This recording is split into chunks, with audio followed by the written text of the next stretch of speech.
Mathematics class में आपका स्वागत है। 12th क्लास की इस मैथमेटिक्स क्लास में chapter number 5 continuity and differentiability के एक्सरसाइज 5.2 ठीक है, कुछ क्वेश्चन बनाते हैं बचे हुए। तो लास्ट वीडियो में हमने बताया था कि differentiation, what is differentiation, what is differentiability है नी, एंड चेन रूल बताया था ना। तो कुछ क्वेश्चंस आपने बनाए होंगे, तो कुछ क्वेश्चंस और लेते हैं। पहले हम चेन रूल पर रिलेटेड क्वेश्चन लेते हैं। तो question number 7, y equal 2 into root of cot x square. ठीक है, तो ऊपर का जो स्टेटमेंट है वो क्या कहा है कि 1 से 8 तक के प्रश्न में x के सापेक्ष दिए गए फलनों का क्या करना है, अवकलन करना है। तो हम यहाँ पर क्या करेंगे, x के सापेक्ष हम भी यहाँ पर क्या करेंगे, सीधे सीधे अवकलन करेंगे। तो x के सापेक्ष जब अवकलन किया तो dy by d x equal to constant है तो कहाँ आ जाएगा, बाहर, into d by d x of ये टू, इसको हम ऐसे लिख सकते हैं 2 इंटू कॉट एक्स स्क्वायर का होल पावर 1/2 लिख सकते हैं कि नहीं लिख सकते, बताइए। क्योंकि रूट का मतलब हुआ कि पावर 1/2 हो गया, तो 2 कांस्टेंट है तो बाहर आ गया डिफरेंशिएशन में। अब कॉट एक्स स्क्वायर को हम क्या लिख देंगे, कॉट एक्स स्क्वायर की होल पावर 1/2। ठीक है, तो अब इसके अंदर देखना है हमारे कितने कितने फलन है। तो पहला फलन है 1/2, अरे x की पावर 1/2, अरे इसको t मान लो ना। अब तो t की पावर 1/t है, t की पावर 1/2। तो पहले हम t की पावर 1/2 का करेंगे। कौन सा फॉर्मूला लगेगा, 2 तो वैसे ही रहेगा, कांस्टेंट है। तो n, अरे t की पावर 1/2 इक्वल क्या होगा, 1/2 इंटू टी की पावर 1/2 माइनस 1 इक्वल क्या हो जाएगा, 1/2 इंटू टी की पावर 1/2 माइनस 1 माइनस 1/2। क्लियर। तो t की वैल्यू यहाँ पर क्या है, कॉट एक्स स्क्वायर है, तो क्या हो जाएगा 1/2 कॉट एक्स स्क्वायर की होल पावर माइनस 1/2। अब देखिए ये बाहर का 1/2 का डिफरेंशिएशन हो चुका है। ठीक है, अब चेन रूल में अब किसका करेंगे, कॉट का। ठीक है, अब into d by d x of क्या हो जाएगा, d by d x of cot x square हो जाएगा। ठीक, अब इसको मैं क्या लिख सकता हूँ, 1/2, ये देखिए 2 से 2 कैंसिल। अब कॉट एक्स स्क्वायर का मीनिंग क्या हुआ, 1 root of cot x square हुआ। बता सकते हैं कैसे, इसको हमने ये कैसे लिख दिया, क्योंकि माइनस 1/2 का मतलब हुआ 1 कॉट एक्स स्क्वायर की पावर 1/2 हुआ, और 1/2 का मीनिंग क्या हो गया, रूट। क्लियर। अब यहाँ पर कॉट का अवकलन करते हैं, तो कॉट का डिफरेंशिएशन क्या होता है, माइनस, कॉट का डिफरेंशिएशन क्या होगा, minus cosec square x square. तो ये मेरा किसका हो गया, कॉट का डिफरेंशिएशन हो गया। लास्ट वीडियो में पूरा बता रखा ना, तो उसको भी ध्यान से देखेंगे एक बार। तो कॉट एक्स का भी मेरा, कॉट एक्स स्क्वायर का भी मेरा डिफरेंशिएशन हो गया। अरे कॉट टी हुआ ना ये, तो कॉट टी का cosec square T minus cosec square T, और टी कौन सा फलन है, एक्स स्क्वायर है। अब किसका अवकलन होगा, कॉट का भी हो गया, अब किसका होगा, एक्स स्क्वायर का, into d by d x of x square हो गया। क्लियर। अब हम इसका डिफरेंशिएशन कंप्लीट करेंगे तो क्या आ जाएगा, देखिए माइनस तो सबसे फ्रंट पर आ गया, minus cosec square x square upon root of cot x square into x square का डिफरेंशिएशन कीजिए 2x आ गया। क्लियर। तो ये मेरा इसका डिफरेंशिएशन कंप्लीट हो चुका है। आप चाहें तो इसी को आंसर लिख सकते हैं। ठीक है, अब देखिए मैं इससे आगे को, आप चाहे तो इसी को भी आंसर लिख सकते हैं। ठीक है, आंसर वो निकल गया। अब अगर मैं चाहूँ तो इसको और आगे को सॉल्व कर सकता हूँ। ठीक है, और आगे को सॉल्व करने के लिए मैंने क्या किया, इंटू 2x आ गया ना, तो इक्वल इस कॉसेक स्क्वायर एक्स स्क्वायर को तोड़ दिया, minus 1 sign square x square upon नीचे भी कॉट को तोड़ दिया, कैसे, रूट ऑफ कॉट मीन्स क्या होता है, कॉस अपॉन साइन, तो cos x square upon sine x square हो गया, इंटू 2x वैसे ही रहेगा, इंटू 2x ऊपर ही मल्टीप्लाई होगा। ठीक है, बाकी ऊपर का स्टेप तो क्लियर है ना। ठीक, तो अब ऊपर वाले को हम मिटा देते हैं, अब इसको हम सॉल्व करेंगे। ठीक, तो क्या आएगा इसका सॉल्वेशन देखेंगे। तो इस स्टेप को हम कैसे लिखेंगे, equal minus 2x upon sign square x square हो गया, साइन स्क्वायर एक्स स्क्वायर अब ये जो है इसका अंश का रूट अलग कर देते हैं, हर का रूट अलग कर देते हैं। तो साइन स्क्वायर कहाँ चले जाएगा, सबसे टॉप में चले जाएगा। तो इंटू क्या आ जाएगा, root of sine x square upon root of cos x square हो गया। क्यों, ये साइन स्क्वायर ऊपर चले गया ना। अब देखिए ये साइन स्क्वायर ऊपर है ना, तो इस साइन, ये देखिए साइन, तो देखिए साइन नीचे भी है, तो इसकी पावर कितना हुआ, 1/2 हुआ। इस वाले पार्ट को और इस वाले पार्ट को हम सॉल्व करेंगे। देखिए कैसे, -2x इंटू साइन की पावर, साइन एक्स स्क्वायर की होल पावर कितना हो गया, 1/2 अपॉन, इधर देखिए क्या हो जाएगा, साइन एक्स स्क्वायर का होल स्क्वायर हो गया है, sine square x square into root of cot x को वैसे ही लिख देते हैं, कॉस एक्स स्क्वायर वैसे ही आ गया। ठीक, अब हम करेंगे क्या, देखिए अगर आधार समान होता है तो जो घातें होती हैं वो भाग करने में क्या हो जाती हैं, घट जाती हैं। ठीक, तो इसको हम क्या लिखेंगे, -2x अपॉन, इसको रफ में सॉल्व कर लेंगे तो साइन एक्स स्क्वायर की होल स्क्वायर, ऊपर 1/2 है तो -1/2, क्योंकि नीचे लिख रहे हैं ना उसको हम।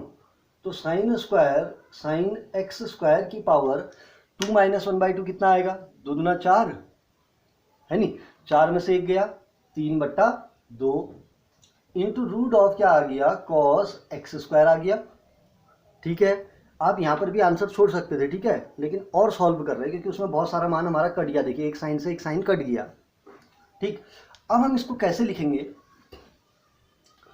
अब देखिए इसको हमने तोड़ दिया, फिर से ब्रेक कर दिया, 2x upon sine x square into sine x square की power 1/2 into root of cos x square करके लिख दिया। अब देखिए इसको हम क्या लिख देंगे, -2x upon sine x square into, देखिए साइन एक्स स्क्वायर की पावर 1/2 का मतलब क्या हुआ, root of sine x square, root of sine x square into cos, root of cos x square क्या हो जाएगा, ये 1/2 का मतलब रूट हुआ ना, तो इसको रूट के अंदर इंटू कर देंगे तो क्या आ जाएगा, sine x square into cos x square आ गया। अब देखिए रूट के अंदर जो मैंने वैल्यू लिखी है ये एक फॉर्मूला बनना है, कब, जब मैं इसको 2 से इंटू कर देता हूँ। अब इसका मतलब मैंने इंटू किससे किया, √2 से इंटू किया डिनोमिनेटर में, तो न्यूमिनेटर में भी किससे इंटू करूंगा, √2 से ही इंटू करूंगा। देखिए कोई फर्क पड़ेगा, √2 से √2 क्या हो जाएगा, कैंसिल हो जाएगा। क्यों किया, क्योंकि ये फॉर्मूला बनना था मेरा, अरे sine 2 theta into cos 2 theta, तो क्या आ गया देखिए, -2√2x upon sine x square into root of sine 2x square हो गया। क्लियर है, अरे sine 2 sine theta into cos theta, तो क्या बन गया, sine 2 theta, theta x square हो गया। तो यही हम क्या लिख देते हैं, इसका यहाँ पर आंसर लिख देते हैं। तो कोई टफ है, बड़ा इजी सा ये क्वेश्चन है। तो ये आपका full and final simplest form में आपका ये आंसर आ चुका है, तो कर सकते हैं। तो इस प्रकार से क्वेश्चनों को आप बनाएंगे, और आंसर आप पहले भी छोड़ सकते थे, जो हमने पुराना स्टेप किया था ना, यहाँ पर एक लास्ट स्टेप बताया था कहाँ पर है, तो वहाँ पर भी आंसर छोड़ सकते हैं, लेकिन ये full and final simplest form में आपका आंसर है। ठीक, तो इस प्रकार से आप चेन रूल का प्रयोग करके आप सारे क्वेश्चनों को एक बार बनाएंगे। ठीक है, आइए अब हम चलते हैं क्वेश्चन नंबर, अगला क्वेश्चन नंबर 9 मेन क्वेश्चन है। ठीक, तो हमको दिया क्या है, fx equal mod of x - 1 और x is the element of क्या दे रखा है हमको, r दे रखा है। ठीक है, इस फंक्शन की हमने चेक करना है कि x बराबर 1 पर fx equal mod of x - 1 जो फंक्शन दे रखा है, जिसमें x is the element of r है, वो x बराबर 1 पर अवकलित नहीं है, अर्थात इस फंक्शन का x बराबर 1 पर अवकलन संभव नहीं है। ठीक है, तो हम कैसे करेंगे, तो कोई भी फंक्शन अवकलित कब होगा, जब उसकी left hand limit derivative, left hand derivative equal किसके होगा, राइट हैंड डेरिवेटिव के होगा ना। तो सबसे पहला काम हम लेफ्ट हैंड डेरिवेटिव निकालेंगे। ठीक, तो एट x इक्वल 1 पर इसकी लेफ्ट हैंड डेरिवेटिव निकालेंगे, इक्वल क्या हो जाएगा, f'1 की वैल्यू, क्यों लेफ्ट हैंड डेरिवेटिव निकलेगा तो f'1 निकलेगा, तो इक्वल क्या हो जाएगा, लिमिट ऑफ, वो first principle law, limit of h → 0 f 1 minus h minus F1 upon क्या हो जाएगा माइनस एच, ही हमारा फॉर्मूला है। ठीक है, अब इस फंक्शन में यहाँ पर हम वैल्यू रखते हैं। ठीक है, थोड़ा सा रफ काम करेंगे और सब बच्चे ध्यान से देखेंगे एक बार। ठीक है, मॉड ऑफ x माइनस 1 की दो वैल्यू निकलेंगे, क्योंकि मॉड फंक्शन है तो दो प्रकार से वैल्यू देगा। पहला इसका मान आएगा प्लस x माइनस 1 आया, अरे पॉजिटिव आया ना। अब पॉजिटिव मान कब बनेगा, थोड़ा सा इधर से लिख लेते हैं। ठीक है, नीचे नीचे कर लेते हैं। तो मॉड ऑफ x माइनस 1 की वैल्यू मेरी आएगी पॉजिटिव, प्लस x माइनस 1 आया, कब आया, जब x माइनस 1 की value greater than equal to क्या है 0 है। तो इसलिए x is greater than equal to क्या होगा 1, अर्थात अगर x का मान 1 या 1 से बड़ा है तो मॉड ऑफ x प्लस 1 की वैल्यू किससे निकल जाएगी, प्लस x प्लस 1 से निकल जाएगी। और इसी मॉड फंक्शन की वैल्यू माइनस x माइनस 1 से निकलेगी, अर्थात माइनस साइन लेके बनेगा, कब, जब x माइनस 1 की वैल्यू लेस देन क्या होगी 0 होगी। अरे मॉड की हम डेफिनेशन लगा रहे हैं ना, ये है mod x equal plus x यदि x is greater than equal to 0 है, माइनस एक्स यदि x इज लेस देन क्या है 0 है। तो पॉजिटिव निकलेगा तो इसका मतलब ये जो मान होना चाहिए वो 0 से बड़ा होना चाहिए, नेगेटिव निकलेगा तो ये मान 0 से छोटा होना चाहिए। तो इसलिए x इज लेस देन क्या आ गया 1 आ गया। ठीक है, अब यहाँ पर थोड़ा सा ध्यान देंगे, मॉड ऑफ क्या है, f की वैल्यू 1 माइनस एच है। ठीक है, तो 1 माइनस एच है, तो इसका मतलब इस फंक्शन में जो भी मैं f1 माइनस एच का मान, अर्थात जो फंक्शन की वैल्यू निकालनी है एक से छोटे मान पर निकालनी है, तो एक से छोटे मान पर ये एक से बड़े मान पर है, ये एक से छोटे मान पर, तो एक से छोटे मान पर मॉड जब तक खुलेगा नहीं तब तक सॉल्व भी नहीं होगा ना। तो एक से छोटे मान पर मॉड की वैल्यू कैसे निकलेगी, इस x की वैल्यू को हम पहले क्या लिखेंगे 1 माइनस एच, क्योंकि x रिप्लेस किससे हुआ 1 माइनस एच माइनस 1 ही हुआ। तो इसका मतलब ये वैल्यू हमारी एक से क्या है छोटी है, तो इसका मतलब इसके आगे का साइन क्या हो जाएगा माइनस हो जाएगा, माइनस x माइनस 1। क्लियर, तो क्या कैसे निकालेंगे, limit of h tends to 0, तो कैसे निकलेगा माइनस से निकलेगा मॉड की वैल्यू एक से छोटे मान पर, अर्थात इसका साइन माइनस आ जाएगा। तो क्या आएगा माइनस x माइनस 1, और x को रिप्लेस कौन कर रहा है 1 माइनस एच, तो क्या हो जाएगा 1 माइनस एच माइनस 1, ये x की वैल्यू को क्या रखा 1 माइनस एच माइनस 1 वैसी है, तो माइनस 1 माइनस f1 की वैल्यू निकालिए इसमें, क्योंकि फंक्शन की डायरेक्ट वैल्यू है 1 पर, तो 1 पर क्या होगा mod of 1 minus 1 upon minus h equal क्या हो जाएगा limit of h tends to 0। अब निकालिए 1 से 1 कैंसिल, तो क्या बचेगा minus minus h minus mod of 0 upon minus h equal क्या आया limit of h tends to 0, minus minus plus, तो h upon minus h equal limit of h tends to 0 minus 1 equal कितना आ गया minus 1। Direct calculation है सीधे सीधे, ये हमारी LHD की वैल्यू आ गई। ठीक है, अब सेम प्रोसेस से हम किसकी निकालेंगे, राइट हैंड डेरिवेटिव निकालेंगे। तो राइट हैंड डेरिवेटिव में भी f'1 ही निकलेगा, क्योंकि 1 पॉइंट पे निकाले ना, उसका प्रथम सिद्धांत से हम अवकलन कर रहे हैं, एक बार बाएं पक्ष में एक बार दाएं पक्ष में, equal limit of h tends to क्या हो गया 0, पहले फॉर्मूला बनाएंगे 1 plus H minus f1 upon क्या हो जाएगा h इक्वल क्या होगा limit of h tends to 0। अब 1 प्लस एच का मतलब क्या हुआ कि यहाँ पर जो फंक्शन की वैल्यू निकलेगी वो एक से बड़े मान पर निकलेगी। अब एक से बड़े मान पर निकल रहा है तो मॉड की वैल्यू किससे निकलती है x माइनस 1 करके निकलती है। तो इसका मतलब इसके साइन क्या है प्लस है, क्योंकि मॉड हट जाएगा। तो x प्लस 1 में x की वैल्यू को हमने क्या रिप्लेस करना है, क्योंकि ये fx ही है, अरे यही वैल्यू तो हमारी fx है, ये देखिए, तो fx की वैल्यू प्लस x प्लस 1 है, तो x की वैल्यू को हमने 1 प्लस एच रखना है। तो रखिए 1 plus H plus 1 plus H, x की वैल्यू आ गई, फिर क्या है उसके आगे माइनस 1 माइनस f1 की वैल्यू निकालिए, मॉड ऑफ 1 माइनस 1 अपॉन क्या हो जाएगा h हो गया। तो यहाँ से क्या वैल्यू आई limit of h tends to 0, ये क्या हो गया h अपॉन h, अरे 1 से 1 कैंसिल, तो h अपॉन h 1 माइनस 1 0, तो इसकी वैल्यू आ जाएगी limit of h tends to 0, h से h कैंसिल तो कितना आ गया 1। ये लिमिट से वो वेरिएबल से फ्री है, s से फ्री है तो कोई फर्क नहीं पड़ेगा, तो इसका मान क्या आ गया 1। तो इसका मतलब लेफ्ट हैंड लिमिट डेरिवेटिव और राइट हैंड लिमिट डेरिवेटिव की वैल्यू यहाँ मेरी -1 आई है, यहाँ पर 1 आई है, तो इसका मतलब अलग अलग आई है। तो मैं यहाँ पर क्या लिखूंगा, because left hand limit derivative does not equal to right hand limit derivative. So अब अगर लिमिट डेरिवेटिव का मान अगर बाएं पक्ष में अलग आ रहा है और दाएं पक्ष में अलग आ रहा है, तो इसका मतलब वो फंक्शन उस पॉइंट पर अवकलनीय नहीं होगा। तो इसलिए x बराबर 1 पर फलन अवकलित है नहीं है। तो इसका मतलब x बराबर 1 पर फलन अवकलित नहीं होगा यहाँ पर। तो कोई टफ है, बहुत इजी सा क्वेश्चन है, इस क्वेश्चन को आप बना सकते हैं। कुछ नहीं करना है, हमने इसमें प्रथम सिद्धांत लगाना है, एक बार बाएं तरफ एक बार दाएं तरफ, और मोड खोलने के लिए डेफिनेशन हमने ये लगा रखी है। इसको अगर आप चाहें तो यहाँ पर लिख सकते हैं, यहाँ पर लिख लोगे, इसके जस्ट बाद आप ये स्टेप लिख सकते हैं, ठीक है।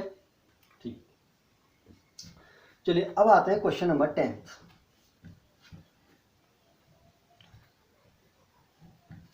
क्वेश्चन नंबर 10 कह रहा है, एक पार्ट करेंगे इसका, हाँ, F x equal greatest integer function of x और x is greater then 0 and less than 3 है। x is greater then 0 and less than 3, तो हमने इसकी डिफेंसिबिलिटी का परीक्षण करना है x इक्वल 1 पर, ठीक है। तो सिद्ध कीजिए कि महत्तम पूर्णांक फलन ऑफ x जहां पर x 0 से बड़ा और 3 से छोटा है, x बराबर 1 पर अवकलित नहीं है। तो अवकलित है या नहीं है वो तो हमको बाद में पता चलेगा, तो इसके लिए हमको क्या निकालना पड़ेगा, इसकी पूरी की पूरी प्रोसेस निकालनी पड़ेगी ना। तो पहला काम हम करेंगे, लेफ्ट हैंड डेरिवेटिव निकालेंगे। तो limit of h tends to क्या होगा 0, f 1 माइनस, नहीं कौन सा 1 ही है, 1 minus h minus f1 upon क्या हो गया -h, ठीक, इक्वल क्या हो जाएगा limit of h tends to 0। अब f x है तो महत्तम पूर्णांक फलन ऑफ x है, तो इस x को रिप्लेस करना है किससे, 1 माइनस h से, तो क्या हो जाएगा greatest integer function of 1 minus h minus f1 पर वैल्यू निकालिए, greatest integer function of 1 upon क्या हो जाएगा -h, क्लियर। अब इसको कैलकुलेट करेंगे तो इक्वल क्या आएगा, यहां पर लिख लेते हैं, equal limit of h tends to 0। अब 1 माइनस h का मतलब है यहाँ पर 0 है, यहाँ पर 1 है, तो 1 से जितने भी छोटे मान होंगे, क्योंकि 1 माइनस h का मतलब हुआ 1 से छोटे मान, 1 तक नहीं पहुँचा, 1 से सारे के सारे छोटे मान हैं, तो 1 से जितने भी छोटे मान होंगे अर्थात 0 पॉइंट समथिंग, अरे 0.9 तक जाएंगे ना, 999 तक, तो उसका ग्रेटेस्ट इंटीजर फंक्शन में वैल्यू क्या होगा, हमने कंटिन्यूटी के अंदर भी पढ़ा हुआ था। तो 1 माइनस h का ग्रेटेस्ट इंटीजर फंक्शन में वैल्यू क्या हो जाएगा 0। सोच के बताओ, 1 माइनस h का मतलब 1 से छोटे मान, अब 1 से जितने भी छोटे मान हैं तो उसका ग्रेटेस्ट इंटीजर फंक्शन में वैल्यू क्या होगा 0, उसकी अकॉर्डिंग टू डेफिनेशन, क्योंकि 1 माइनस h का मतलब अब वह मान 1 से 1 माइनस h से बड़ा नहीं होगा, 1 माइनस h से छोटा पूर्णांक होगा। तो 1 माइनस h से छोटा पूर्णांक क्या हुआ 0, माइनस 1 का ग्रेटेस्ट इंटीजर फंक्शन में 1 अपॉन -1h, ठीक, 0 माइनस 1 अपॉन -h, तो माइनस से माइनस कैंसिल, तो क्या बचेगा limit of h tends to 0 1 upon h equal 1 upon 0 equal क्या आ गया प्लस इनफाइनाइट आ गया, क्योंकि +1 में 0 का डिवाइड देंगे तो प्लस इनफाइनाइट आ गया, ठीक है, अर्थात इनफाइनाइट ही हुआ कुल मिला के, ठीक है। अब एक बार RHD निकालना भी आपको सिखा देते हैं, ठीक है। RHD हम कैसे निकालेंगे, limit of h tends to 0 f1 plus h minus f1 upon क्या हो जाएगा प्लस का h हो गया, equal limit of h tends to 0 greatest integer. अब देखिए एफ एक्स इक्वल है तो greatest integer function of x है, तो x को रिप्लेस कौन कर रहा है 1 प्लस h, तो x की जगह पर 1 प्लस h रखेंगे तो यहाँ पे क्या हो जाएगा greatest integer function of 1 plus h minus f1 upon क्या हो गया h हो गया, ठीक है, इक्वल क्या आ जाएगा limit of h tends to 0 अब 1 प्लस एच अर्थात एक से बड़े जितने भी मान हैं, एक से बड़े जो भी मान होंगे उनका ग्रेटेस्ट इंटीजर फंक्शन क्या होगा, एक से बड़ा पूर्णांक तो होगा नहीं, तो 1 प्लस एच जो भी मान आएगा अर्थात 1.1, 1.2, 1.3 इनसे छोटा पूर्णांक, तो 1 प्लस एच से ठीक छोटा पूर्णांक क्या होगा, 1 ही होगा। माइनस 1 का ग्रेटेस्ट इंटीजर फंक्शन क्या हुआ, 1 अपॉन क्या हो गया एच, इक्वल क्या आया, limit of h tends to 0, 0 upon h equal क्या हो गया 0, limit of h tends to 0, 0 equal क्या आ गया 0। तो आप देखिए लेफ्ट हैंड लिमिट डेरिवेटिव हमारा इनफाइनाइट आया है और राइट हैंड लिमिट डेरिवेटिव क्या आया है 0।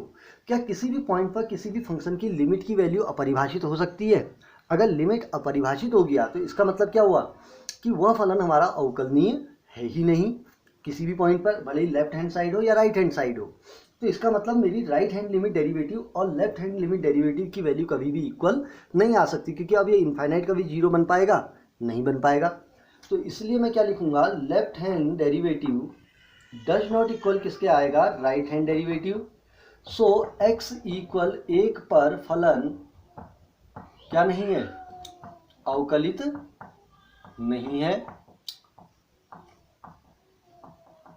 तो कोई टफ है, देखिए तो इसका मतलब x बराबर 1 पर जो greatest integer function of x है ये हमारा अवकलनीय नहीं है। ठीक, तो इसी प्रकार से x इक्वल 2 पर आप कर सकते हैं। तो x इक्वल 2 पर अवकलनीय है अथवा नहीं है, इसका टेस्ट आप खुद कर सकते हैं। तो इसको बनाएंगे एक बार इसको बनाएंगे और ट्राई करेंगे और एक्सरसाइज 5.2 को क्या करेंगे आप कंप्लीट करेंगे। ठीक है।